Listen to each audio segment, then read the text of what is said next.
Voici ces séquences, regardons-les encore une fois, qui ont fait le tour d'Internet, qui ont littéralement choqué toute la communauté suivant le déroulement des combats dans la zone de l'opération militaire spéciale, car de toute évidence, personne ne s'attendait à ce qu'une telle attaque soit même possible. Voici sur ces images, nous voyons comment une petite colonne de véhicules blindés russes entre dans Novoekonomichnoye et à fur et à mesure de l'avancée de la colonne, les commandeurs russes débarquent, se dispersent, occupant différentes positions.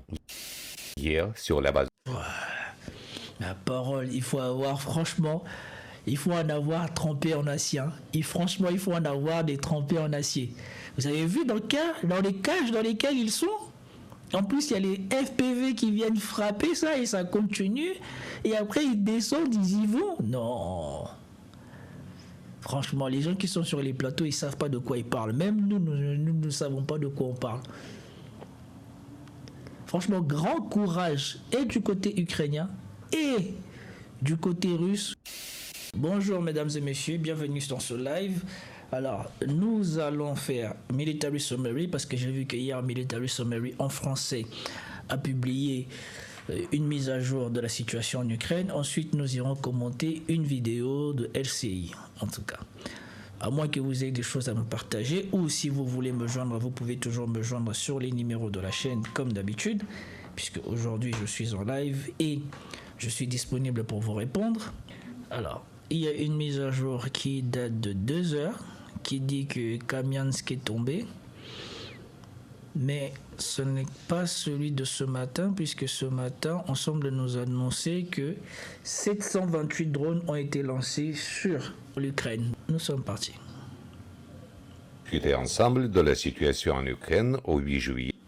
Je vous salue les amis, vous êtes sur la chaîne Rapport Militaire et aujourd'hui nous allons discuter ensemble de la situation en Ukraine au 8 juillet 2025.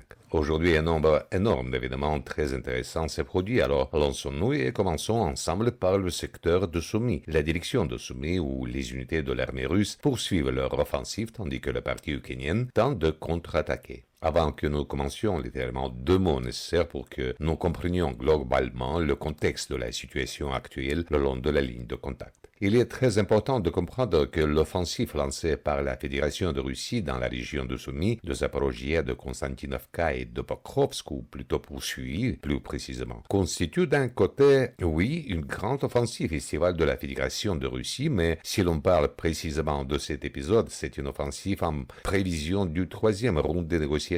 Je vous rappelle qu'avant chaque round de négociation qui se tient à Istanbul, et d'ailleurs partout ailleurs aussi, ce n'est pas seulement valable pour les négociations entre la Russie et l'Ukraine. Avant tout, événement significatif, la partie russe lance une offensive afin de présenter l'Ukraine, disons-le ainsi, depuis une position de faiblesse partout, que ce soit à Ramstein, que ce soit lors d'un sommet de l'Union européenne ou lors de négociations directes avec la Fédération de Russie. Il est extrêmement important de mener une offensive réussie et littéralement 5 heures ou 5 minutes avant la rencontre, d'annoncer et de montrer une vidéo avec de nombreux drapeaux dans une nouvelle localité. Ce que nous voyons actuellement se produit précisément dans ce but. Le 3e round de négociation va commencer prochainement et la partie russe fait tout en ce moment pour apparaître dans une position de force maximale et pour que l'Ukraine semble à ces négociations en position de faiblesse maximale. Alors poursuivons. Maintenant que l'on comprend plus ou moins ce qui se passe réellement. Si l'on parle de la localité de Tyotkino, je vous rappelle qu'hier le ministère russe de la Défense a confirmé le contrôle de Bezalovka et aujourd'hui il n'y a pas d'autre mise à jour. Il est possible que la partie russe poursuive son offensive, peut-être étend-elle progressivement la zone sous contrôle ou peut-être que dans ses plans il n'est pas prévu de continuer à avancer vers des localités telles que Bielopolye et Vorozhba. Mais aujourd'hui un grand nombre de nouvelles et de mises à jour nous parvient de la direction principale de l'offensive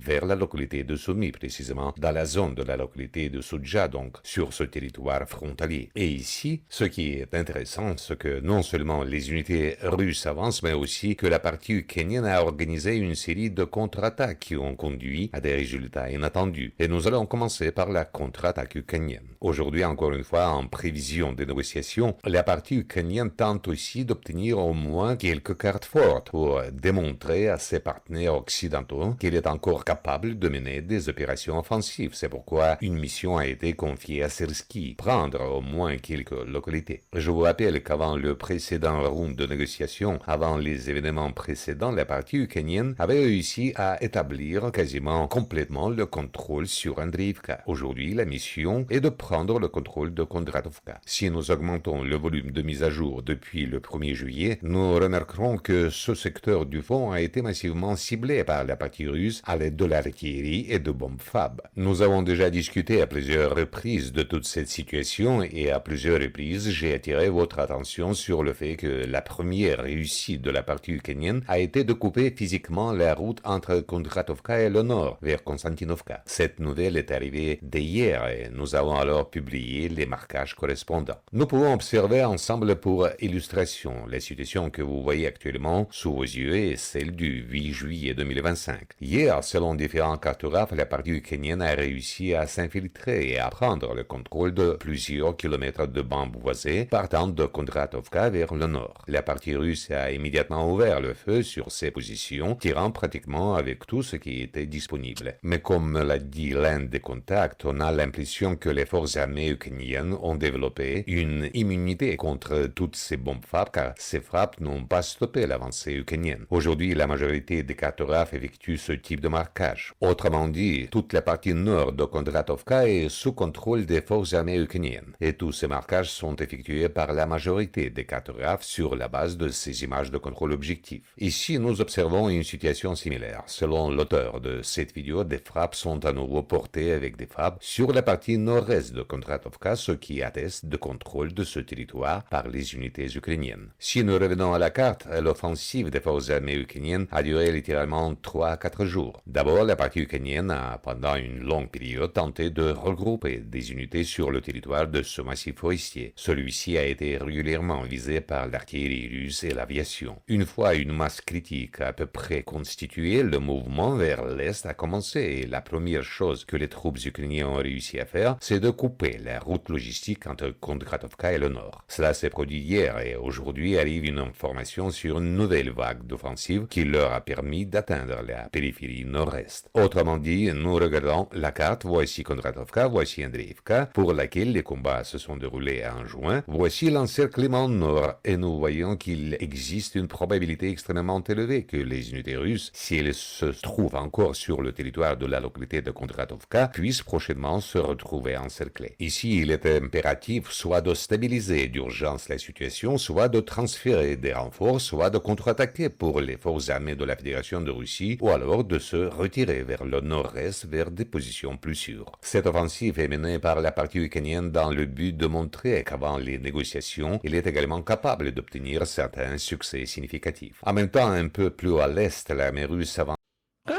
Ça c'est bien, ça c'est bien. Chacun essaye d'avancer ses pions, c'est très bien. Nous voyons ça. En tout cas, c'est quelque chose qu'on ne voyait plus. Donc il faut tirer un chapeau aux soldats ukrainiens qui sont partis dans cette offensive. Certainement que beaucoup d'entre eux vont périr. J'espère pour eux qu'ils vont concrétiser et qu'ils vont garder pendant longtemps les territoires où la partie où ils semblent vouloir attaquer, parce que sinon ça sera encore une attaque TikTok et tout le monde va périr pour que la conquête soit perdue d'ici 2 semaines. Donc nous allons voir d'ici là qu'est-ce qui va se passer, parce que rappelons que cette carte que nous sommes en train de voir, c'est d'hier soir et que ce matin, il y a eu au moins 720 drones qui ont été tirés sur l'Ukraine. Et donc, on ne sait même pas quelle a été l'évolution des choses dans la zone que nous sommes en train de voir maintenant. pense également, et ici l'initiative est entièrement entre les mains des forces armées de la Fédération de Russie. Aujourd'hui, certains cartographes, sans mise à jour, pour l'instant, sans confirmation solide, disons, publient des informations sur la quasi-complète reprise de la localité de Vorachino. Un peu plus au sud et sud-est, à nouveau, des frappes FAB et aériennes sont menées contre les positions ukrainiennes le long des massifs forestiers situés au bord de la rivière Snagost. Autrement dit, ici, les unités russes progressent peu à peu, cependant, en tenant compte de la la situation dans la région de Kondratovka. Il y a très forte probabilité que la partie russe interrompe son avancée aussi bien dans la zone de Vorachino que dans celle de Yunakievka et qu'une partie des unités soit redéployée vers l'ouest afin de stabiliser la ligne de front. Et bien sûr, Yunakievka elle-même, comme vous pouvez le voir, la carte a subi aujourd'hui des changements significatifs. Voici à quoi ressemblait la carte encore hier, le 7 juillet 2025. La majeure partie de Yunakievka au nord, au nord-est, les champs et plus loin vers l'est étaient marqués comme zone grise. Mais aujourd'hui, la partie ukrainienne publie les premières images de contrôle objectif qui confirment le contrôle au minimum de la partie nord de la localité. Voici la vidéo dont je parle. Ces vidéos ont été publiées par la partie ukrainienne provenant de la 156e brigade mécanisée et sur ces images, dans ces extraits, on peut observer les déplacements de subdivisions russes dans différentes parties de la localité de Yunakievka. Plusieurs extraits ont été géolocalisés, y compris des frappes de drones ukrainiens, et sur la base de toutes ces images, nous effectuons le marquage. Autrement dit, on peut dire sans équivoque que l'armée russe contrôle au moins 50% de Yunakievka, peut-être même davantage. Mais comme vous le voyez, il n'y a plus de zone grise, c'est-à-dire qu'ici, la ligne de front est peut-être stabilisée le long de la route 07, ou peut-être ailleurs. Mais encore une fois, les prochains jours nous montreront comment la situation va évoluer ici. Mais une chose est claire, il semble que la partie russe va transférer des renforts en direction de Kondrativka dans le but de stabiliser la situation. Dans le cas contraire, il existe un risque élevé d'encerclement. Ensuite, nous déplaçons avec vous vers les secteurs de Kupiansk du front. Ici, en fait, sans changement. Jusqu'à présent, nous n'avons toujours rien reçu du côté de la localité de Kupiansk. Quelques séquences ont été publiées par la partie russe. On peut y observer que, pour une raison quelconque, la partie ukrainienne a décidé de concentrer un grand nombre de camions-citernes sur des stations dans la partie centrale qui ont été immédiatement frappées et détruites par des drones russes. Voilà les pertes qui subissent les unités ukrainiennes littéralement à découvert sans aucun ajustement. Sur l'axe sud-Kupiansk, situation similaire. Apparemment, des combats acharnés se déroulent actuellement dans la zone de Redkodub. Je vous rappelle que ces derniers jours, la partie ukrainienne menait activement des attaques, comme en témoignaient différents experts pro-russes. Aujourd'hui, aucune information de ce secteur. Nous attendons des données supplémentaires. Ensuite, nous nous déplaçons avec vous vers le secteur de Siversk du front. Des informations arrivent ici concernant l'avancée des unités russes dans la partie centrale de Serebryanka. Selon différents experts, à l'heure actuelle, l'armée russe contrôle au moins 50% de la localité, mais sans aucune géolocalisation qui pourrait confirmer cette information. Nous n'avons pas non plus reçu d'informations confirmant la présence d'unités russes dans les faubourgs de la localité de Siversk, mais il est possible qu'elles apparaissent dans un avenir proche. Mais pour l'instant, encore une fois, la situation ici reste aussi stable que possible malgré un grand nombre de déclarations diverses, d'intox et de séquences d'observation objectives. Ici, pour l'instant, la partie russe continue progressivement de traquer et de détruire les positions des forces armées ukrainiennes et en premier lieu les positions des opérateurs de drones FPV. Ensuite, nous nous déplaçons avec vous vers le secteur de Konstantinivka et ici, cela devient déjà plus intéressant. Nous allons commencer avec vous par l'axe sud-est dans la zone longeant le canal Siversky-Donetsk-Donbass. Ici, les combats se poursuivent. L'armée russe s'efforce dans les plus brefs délais de trancher cette avancée Alexander Shkultino-Belagorye. Des frappes de feu actives sont menées ici avec l'utilisation de centaines de drones. Les unités russes opèrent 24 heures sur 24, 7 jours sur 7, essayant de détecter les positions, de les nettoyer à l'aide de l'aviation, de l'artillerie, de drones et entre autres, en progressant progressivement dans les champs. Voici sur ces séquences une série de frappes sur des positions ukrainiennes et voici sur ces images des frappes déjà menées par la partie ukrainienne sur une position avancée des forces armées de la Fédération de Russie à la périphérie de Belogorye. Sur la base de ces séquences, la majorité des cartographes ont procédé au marquage correspondant. Tous ces territoires étaient jusqu'ici considérés comme zones contestées dans leur majorité. Aujourd'hui, déjà des informations sur une progression sont reçues. Il reste encore beaucoup à faire avant un nettoyage complet de ces poches, cependant incontestablement en lien avec le nettoyage de Priketchino. Selon le ministère de la Défense de la Fédération de Russie, le rythme de l'offensive sur cet axe ne fera qu'accélérer. Et dans l'ensemble, un véritablement début de crise opérationnelle se profile ici pour les forces armées d'Ukraine. Ensuite, nous nous dirigeons avec vous vers l'approche de Klebambik et pour la première fois depuis 2 à 3 semaines, les premiers ajustements apparaissent ici. Pour l'instant, sans géolocalisation ni vidéo qui pourrait confirmer cette information. Et aujourd'hui, les ajustements nous parviennent du côté de la localité de Yablonivka. Qui plus est, ces ajustements ont été fournis aujourd'hui par des cartographes ukrainiens neutres. Selon ces ajustements, les forces armées de la Fédération de Russie ont réussi à nettoyer pratiquement totalement la partie ouest et nord-ouest de la localité de Yablonivka, ainsi qu'à pénétrer sur le territoire de plusieurs points d'appui situés dans la partie nord-ouest. Nous parlons ici de ces énormes points d'appui pour lesquels l'armée russe mène actuellement des combats acharnés. La partie ukrainienne oppose également une résistance farouche. Voilà, après la chute de ces deux points d'appui, il est probable que la progression vers l'est et le nord-est soit beaucoup plus aisée par rapport au rythme actuel de l'avancée de l'armée russe. Ensuite, nous déplaçons avec vous vers la route N32. C'est d'ici que proviennent les nouvelles les plus. Donc, comme ils étaient en train de le signaler peut-être sur LCI ou comme on le verra plus tard, on ne voit plus vraiment des combats dans les villes. Donc, je ne sais pas si c'est les Russes qui ont du mal à rentrer dans les villes, si c'est les Ukrainiens qui ont bien préparé les villes pour se défendre, mais nous voyons bien que dans toutes les villes maintenant, on aurait dit que les Russes vraiment sachent...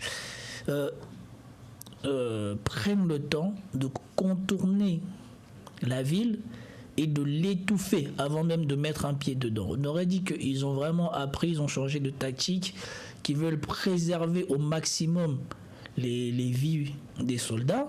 Puisque vous voyez bien, Pokrovsk, ça fait longtemps qu'ils sont devant, ils ne sont pas rentrés dedans. Kupiansk, ils sont tout prêts, mais ils préfèrent prendre leur temps pour vraiment nettoyer toutes les poches, tous les trucs avant de mettre un pied dans la ville. Contrairement à la tactique que nous avions vue quand les Ukrainiens étaient partis à Kursk, où là où était la majorité des unités ukrainiennes et là où ils publiaient soi-disant être, ils pouvaient avoir des très très grandes distances. Là, nous voyons que les Russes, vraiment, tous les jours, ils s'acharnent à gagner mètre par mètre, et en plus de ça, ils ne gagnent pas mètre par mètre en allant directement à la confrontation. Ils gagnent mètre par mètre en étendant vraiment le front autour d'une zone. Et après, ils coupent la zone par derrière. Donc ici, là, nous avons vu Seversk, c'est ce qu'ils sont en train de faire. Kupiansk, c'est ce qu'ils sont en train de faire. Non, Konstantinivka, là, c'est ce qu'ils sont en train de faire. Et on verra qu'il y a aussi Pokrovsk, après qui font la même chose, puisque de toute manière, Pokrovsk, c'est là. Regardez. Ça fait un moment que les Russes sont là. Et pourtant, toutes les batailles ou toutes les choses, les mises à jour des cartes, ça se passe toujours autour de Pokrovsk. Regardez, la zone là, ils sont toujours en train de l'étendre. Et ici aussi, ils sont toujours en train de l'étendre. Là, devant, là, il n'y a quasiment plus grand-chose qui bouge. Importante. Je vous rappelle qu'hier, l'armée russe est parvenue à percer la défense des forces armées d'Ukraine et à pénétrer pratiquement sur le territoire de la localité de Novoekonomichnoye. Voici ces séquences, regardons-les encore une fois, qui ont fait le tour d'Internet, qui ont littéralement choqué toute la communauté suivant le déroulement des combats dans la zone de l'opération militaire spéciale, car de toute évidence, personne ne s'attendait à ce qu'une telle attaque soit même possible. Voici sur ces images, nous voyons comment une petite colonne de véhicules blindés russes entre dans Novoekonomichnoye. Et à fur et à mesure de l'avancée de la colonne, les commandeurs russes débarquent, se dispersent, occupant différentes positions. Hier, sur la base... La parole, il faut avoir, franchement, il faut en avoir trempé en acier. Franchement, il faut en avoir des trempés en acier. Vous avez vu dans les cages dans lesquelles ils sont? En plus, il y a les FPV qui viennent frapper ça et ça continue. Et après, ils descendent, ils y vont. Non. Franchement, les gens qui sont sur les plateaux, ils ne savent pas de quoi ils parlent. Même nous ne savons pas de quoi on parle. Franchement, grand courage et du côté ukrainien et du côté russe pour faire ce qu'ils font. Descendre, aller sur le terrain dans de telles conditions où c'est même pas comme l'artillerie où tu attendais de loin. Mais là, tu vois l'espèce de drone qui vient attaquer le convoi. Non. Et en plus, il faut tirer les chapeaux aux Russes. Hein. Franchement, chaque jour qui passe, chaque année qui passe, chaque semaine qui passe, on voit à quel point ils s'adaptent, à quel point... c'est qu'on disait d'eux au début que voilà, c'est une armée lourde qui ne sait pas manœuvrer, qui est difficile à manœuvrer, la lourdeur de l'appareil ou quoi que ce soit. On voit à quel point... Franchement, ils ont gagné de la souplesse et de l'ingéniosité dans leurs attaques. Regardez les espèces de cages là qui se déplacent là qui vont à l'attaque. Franchement, chapeau.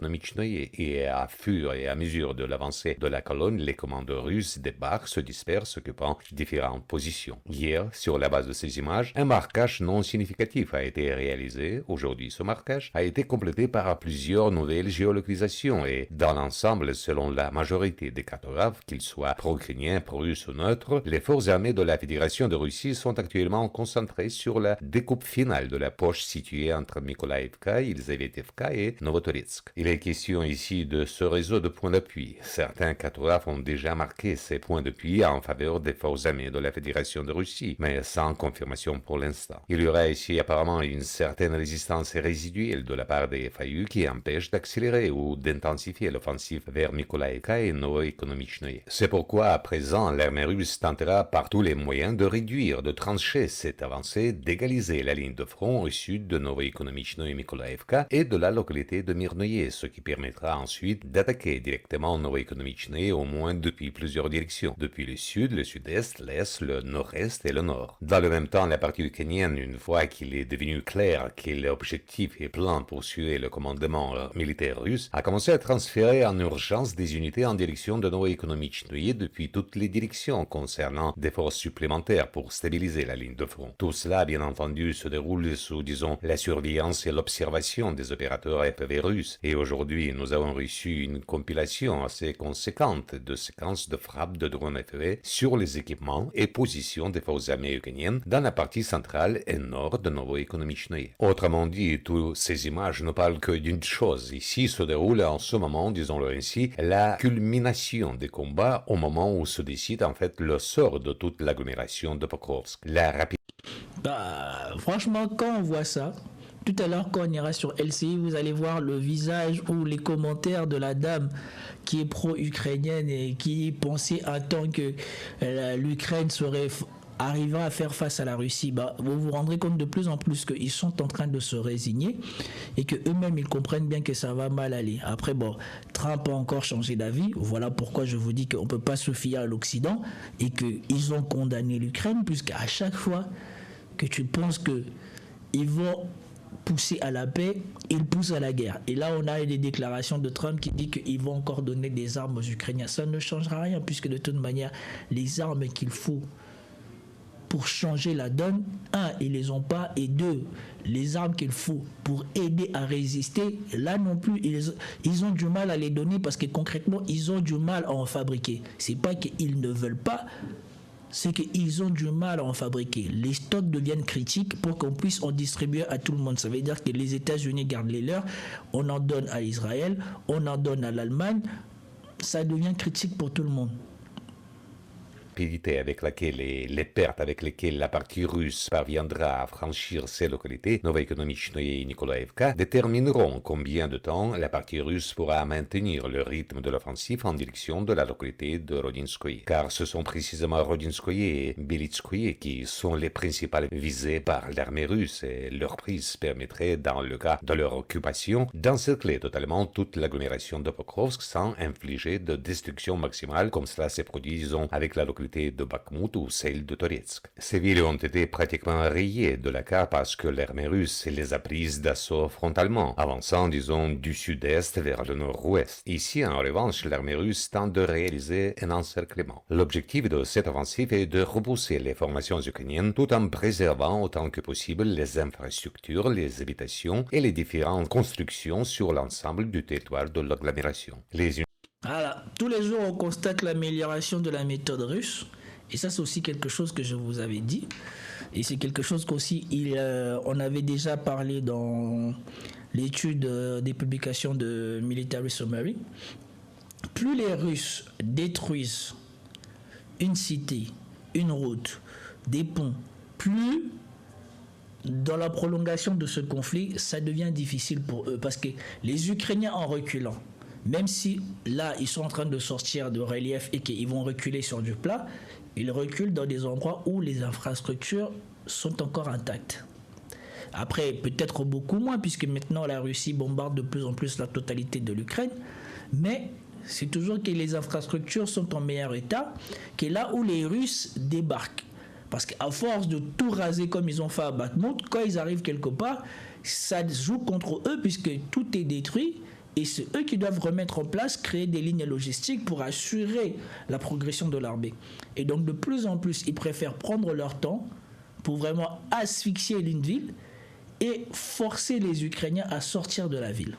Et vous voyez bien, on l'avait bien vu de l'autre côté, quand c'était je ne sais plus quelle ville là, on voyait que les Ukrainiens dans leur retrait, ils détruisaient les ponts pour rendre plus difficile la logistique russe. Et donc, on n'est plus du tout dans le même combat qu'avant. La Russie vraiment a extrêmement progressé. Donc, en 3 ans, ils ont gagné un savoir-faire, ils ont vu des choses, ils ont vu des scénarios, que vraiment, ça devient une armée que je pense que même les Américains qui ont principalement eu à faire de la guérilla dans les choses qu'ils avaient conquises au Moyen-Orient, n'ont pas du tout la même expérience du combat. Je pense que l'expérience du combat que les Russes sont en train d'acquérir, parce qu'ils affrontent à la fois une armée et des guérillas. Donc les Russes sont en train d'acquérir une expérience, un savoir-faire au combat que je pense que les soldats russes qui vont sortir de là seront les mercenaires, si jamais ils quittent l'armée, les plus chers au monde.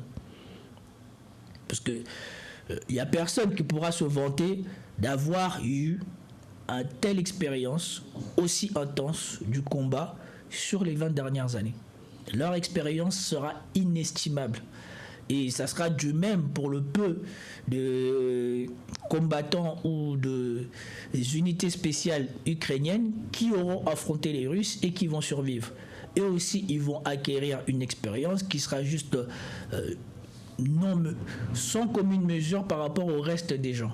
Et donc ici, nous sommes en train de voir peut-être les deux armées qui vont être les plus aguerries pour les 20 prochaines années et qui auront probablement les mercenaires les plus chers au monde. Parce que franchement, c'est qu'ils ont vécu là. Les Occidentaux ont mis toutes leurs armes expérimentales dans ce truc. Les Russes sont en train de perfectionner et leur armement, et leur armée, et leur savoir-faire sur le terrain. Donc, franchement, il n'y a que ça qu'on peut dire. L'armée russe va être sans commune mesure. Peut-être qu'en termes d'effectifs, déjà, elle se rapproche des plus grosses armées du monde, mais en termes d'effectivité de la guerre, d'expérience au combat, je pense que là, à la fin de ce conflit, il n'y aura plus à discuter quoi que ce soit. Les unités russes progressent également lentement vers le nord à partir de Razinovoye. L'objectif ici est d'élargir la zone de contrôle dans les plus brefs délais et de nettoyer la localité de Novotoritskoye. L'aviation est activement engagée, des frappes sont menées avec des bombes FAB, les lance-flammes son CPOC sont utilisées, l'artillerie tire, les drones opèrent. De nombreuses géolocalisations sont disponibles. Il n'y a pas vraiment d'intérêt à regarder chaque vidéo, mais en général, à en juger par le nombre et la concentration de frappes, nous comprenons approximativement les objectifs fixés par le commandement russe. Ensuite, nous nous dirigeons avec vous vers le secteur du Sud-Donbass. Ici, les combats pour la localité de Mironoye se poursuivent. Les unités russes resserrent progressivement les taux autour de la localité. Les forces armées ukrainiennes effectuent un nombre incalculable de tentatives pour sortir de l'encerclement, mais toutes ces tentatives échouent. Des frappes sont menées par drone, les frappes touchent déjà les abords de la localité. Il y a une très forte probabilité que dès demain ou après-demain, les forces armées de la Fédération de Russie prennent une partie de la localité et très probablement, au cours de cette semaine, les drapeaux seront hissés et un rapport correspondant sera publié par le ministère de la Défense de la Fédération de Russie. Par ailleurs, des unités détachées, certaines unités russes progressent en direction d'Andreïvka, Klevtsovoye. Cette information est confirmée par divers services cartographiques pro-russes. Dans l'ensemble, la situation ici est assez difficile pour les unités des forces armées ukrainiennes. La logistique est sous contrôle, tous les ponts ont depuis longtemps été détruits, et même si la progression n'est pas très rapide ni massive, elle se poursuit malgré tout. Ensuite, nous nous dirigeons avec vous vers le secteur de Zaporozhye du front. Ici, il y a de nombreuses corrections importantes à faire, et nous commencerons par la localité de Malaya Tokmachka. Je vous rappelle que durant le mois de juin, de nombreux cartographes et blogueurs ont effectué des marquages dans la partie est et sud-est de Malaya Tokmachka en faveur des forces armées de la Fédération de Russie sur la base de sources peu claires au sol. Et la plus grande partie de Malaya Tokmachka, en particulier dans la zone de l'ancienne colonie féminine, a été marquée par la majorité comité des cartographes comme étant sous contrôle de la Fédération de Russie. Nous avons maintenu cette zone la plus longtemps possible en zone grise, en essayant d'obtenir au moins quelques confirmations de l'avancée de l'armée russe. Cependant, aujourd'hui, le 8 juillet, ces images de contrôle objectif ont été publiées, celles que nous avons tout juste pu observer ensemble. Et sur ces images dans cette vidéo de 3 minutes, presque 4 minutes, nous pouvons observer des frappes menées par des drones affairés sur les positions avancées des forces armées ukrainiennes. Sur la base de ces images, nous avons conclu que même si les unités russes sont enfoncées à l'intérieur de la localité de Mala et Tokmanchka, il semble qu'à l'heure actuelle, la partie ukrainienne ait rétabli le contrôle total, au moins sur la partie nord-est. Si la partie russe contrôle une partie de Mala et Tokmanchka, ce serait alors soit la partie est, soit la partie sud-est. Il y a un léger marquage, comme vous pouvez le voir. De notre côté, les sources ukrainiennes diffusent un vent de panique sur leurs réseaux sociaux, affirmant que l'armée russe a lancé une offensive à grande échelle sur tout le front de Zaporizhia et qu'en ce moment même, une offensive active et une progression sont en cours. Cette progression est particulièrement marquée, disons-le ainsi, sur le front ouest zaporozhien, dans la zone de la localité de Kamenskoye. C'est précisément de là que provient aujourd'hui le plus grand nombre de géolocalisations, y compris ces images de contrôle objectif. Aujourd'hui, même en soirée, quelques minutes avant que je commence à enregistrer cette vidéo, ce document a été publié dans lequel nous pouvons observer comment des soldats russes hissent des étendards et des drapeaux russes dans différentes parties de la localité. Un drapeau a été géolocalisé précisément à ce point. Sur la base de ces images, nous effectuons désormais un marquage presque complet de Kamenskoye. Sous contrôle des forces armées ukrainiennes, il reste peut-être le quartier le plus au nord-est, au nord de cet ensemble résidentiel. Mais aujourd'hui, il existe même des images de contrôle objectif où nous pouvons observer des frappes de drones affairés sur les positions avancées des forces armées ukrainiennes, peut-être déjà sur des unités en retraite. Mais indépendamment du fait qu'il y ait encore ou non des positions ukrainiennes ici en soirée du 8 juillet, une chose est claire. Dans un avenir proche, le ministère de la Défense annoncera la libération complète des images supplémentaires apparaîtront. De plus, certains experts russes plus ou moins fiables ont fini par colorier Kamenskoye dans la soirée du 8 juillet comme étant entièrement sous contrôle de l'armée russe. Autrement dit, les combats y sont déjà en phase finale. Mais les partis russes ne prévoient pas de s'arrêter et accélèrent désormais l'offensive le long et à travers le territoire de la localité Plavny. Aujourd'hui, il y a également des ajustements sur ce secteur. Comparons la carte pour plus de clarté. Encore hier, la carte avait cette apparence-ci. Tous les quartiers nord de Kamenskoye étaient sous contrôle des forces armées ukrainiennes. La partie centrale de Plavny également sous contrôle des FAU. Aujourd'hui, nous voyons avec vous une image complètement différente. La plus grande partie de Kamenskoye, y compris sa partie nord, est sous contrôle de l'armée russe et déjà la partie centrale de Plavny est également partiellement contrôlée. De plus, voici ces images de contrôle objectif où nous pouvons observer avec vous comment la partie russe continue de frapper le long des restes du réservoir, les positions des forces armées d'Ukraine, et il est évident que c'est précisément ici que dans un avenir proche, l'armée russe prévoit de poursuivre son offensive. Nous nous attendons à ce que la bataille pour Plavny continue. L'objectif principal, de toute évidence, de cette offensive est au minimum de forcer le commandement des FAU à redéployer des forces supplémentaires sur ce secteur afin peut-être de faciliter l'avancée de l'armée russe, peut-être en direction de Kupiansk, peut-être en direction de Kharkov, peut-être dans la zone de la localité de Sumy. Peace out.